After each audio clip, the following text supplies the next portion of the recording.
Assalamualaikum warahmatullahi wabarakatuh. Hai teman-teman, perkenalkan nama saya Nurul Anissa, NPM 1911060163. Nah, di sini saya akan menjelaskan tentang koevolusi. Disimak sampai habis ya. Nah, teman-teman, dalam biologi, koevolusi adalah perubahan objek biologis yang dipicu oleh perubahan objek yang berkerabat.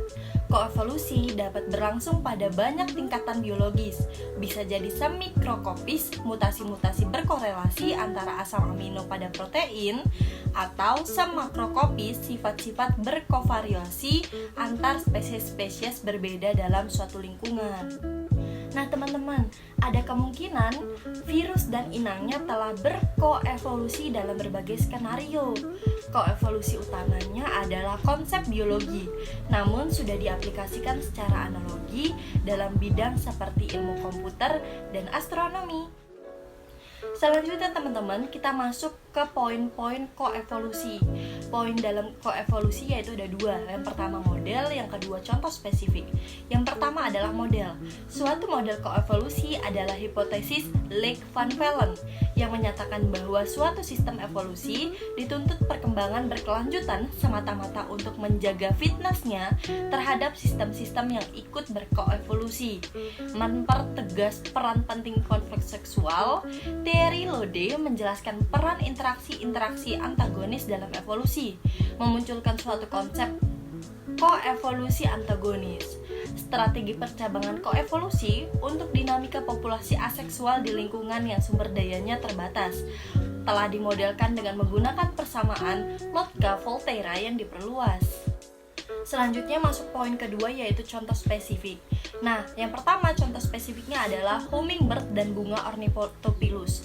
Hummingbird dan bunga ornithopilus telah berevolusi menghasilkan hubungan mutualisme. Bunga yang mempunyai nektar yang cocok bagi makanan burung, warna yang cocok bagi pemandangan burung, dan bentuk mereka cocok dengan paruh burung.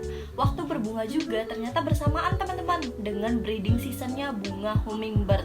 Maka dari itu, hummingbird dan bunga ornithopilus itu menghasilkan hubungan mutualisme, artinya sama-sama menguntungkan. Contoh spesifik yang kedua yaitu ada anggrek angrakoid dan ngengat Afrika. Anggrek angrakoid ini dan ngengat Afrika berkoevolusi sebab ngengat tergantung pada bunga untuk memperoleh nektar dan bunga tergantung pada ngengat untuk menyebarkan polen agar mereka dapat bereproduksi. Koevolusi telah menghasilkan bunga yang dalam dan ngengat dengan proboscis yang panjang. Contoh spesifik yang ketiga yaitu swallowtail dan flying-ru dunia lama. Contoh koevolusi antagonik adalah ulat larva swallowtail dunia lama yang hidup di tanaman flying-ru. Nah, ruta menghasilkan minyak esterik yang menolak serangga pemakan tanaman. Sedangkan ulat swallowtail dunia lama mengembangkan resistensi terhadap zat beracun sehingga mengurangi kompetisi dengan serangga pemakan tanaman lainnya. Masuk contoh selanjutnya yaitu ular garter dan kadal salamander berkulit kasar. Satu contoh koevolusi antar spesies predator dan mangsa adalah kadal salamander berkulit kasar dan ular garter. Kadal ini menghasilkan neutroksin yang kuat yang terkonsentrasi di kulitnya. Nah, ular garter telah berevolusi sehingga resisten terhadap toksin ini melalui serangkaian mutasi genetik dan memangsa kadal ini. Hubungan antara hewan-hewan ini menghasilkan suatu perlombaan senjata evolusi yang menaikkan kadar toksin pada kadal sehingga ke tingkat ekstrem. Ini adalah contoh koevolusi sebab kedua organisme harus berubah agar mendapatkan peluang survive yang lebih baik. Oke, masuk contoh selanjutnya yaitu California buckeye dan pollinator. Ketika sarang dihuni spesies lebah yang belum berkoevolusi dengan buckeye California, terlihat adanya kepekaan terhadap eskulin, racun saraf yang ada pada nektarnya. Kepekaan ini diduga hanya pada lebah madu dan serangga lainnya yang tak berkoevolusi dengan A. california. Contoh selanjutnya yaitu semut akasia dan tanaman akasia bullhorn. Nah, semut akasia melindungi akasia bullhorn dari serangga pemangsa dan tanaman-tanaman lainnya yang bersaing memperebutkan cahaya. Sedang sang pohon memberikan makanan dan tempat berlindung pada semut dan larvanya. Namun dengan demikian, beberapa spesies semut dapat mengeksploitasi tanaman tanpa memberi ganti manfaat, sehingga untuk mereka diberi nama yang berarti penipu atau pengeksploitasi maupun perampok dan pengemis. Walaupun semut penipu cukup merusak organ reproduksi pohon, pengaruh keseluruhan mereka pada fitness inang sulit untuk diramalkan dan tak selalu harus negatif.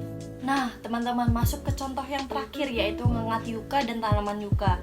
Dalam hubungan simbiosis mutualisme ini, tanaman yuka dipolinasi secara eksklusif oleh satu spesies ngengat yuka yang pada gilirannya akan mengandalkan tanaman yuka untuk survive. Ngengat yuka cenderung mengunjungi bunga-bunga dari hanya satu spesies tanaman yuka saja. Pada bunga, ngengat memakan biji tanaman sambil di saat yang sama mengumpulkan polen pada bagian mulutnya yang khas. Polen ini sangat lengket sehingga tetap menempel di bagian mulut. Ketika ngengat berpindah ke bunga selanjutnya, tanaman yuka juga memberi tempat bagi ngengat untuk meletakkan telur jauh di dalam bunga di mana mereka terlindung dari predator. Adaptasi yang diperlihatkan kedua spesies ini menunjukkan karakteristik koevolusi, sebab spesies setelah berevolusi menciptakan saling ketergantungan. Nah, akhirnya teman-teman, kita sudah selesai ya dalam materi koevolusi. Gimana? Pada mengerti ya pastinya. Oke, saya pamit undur diri. Saya mohon maaf apabila ada salah kata dan perbuatan. Kepada Allah saya mohon ampun. Wabillahi taufiq wal hidayah. Wassalamualaikum warahmatullahi wabarakatuh. See you.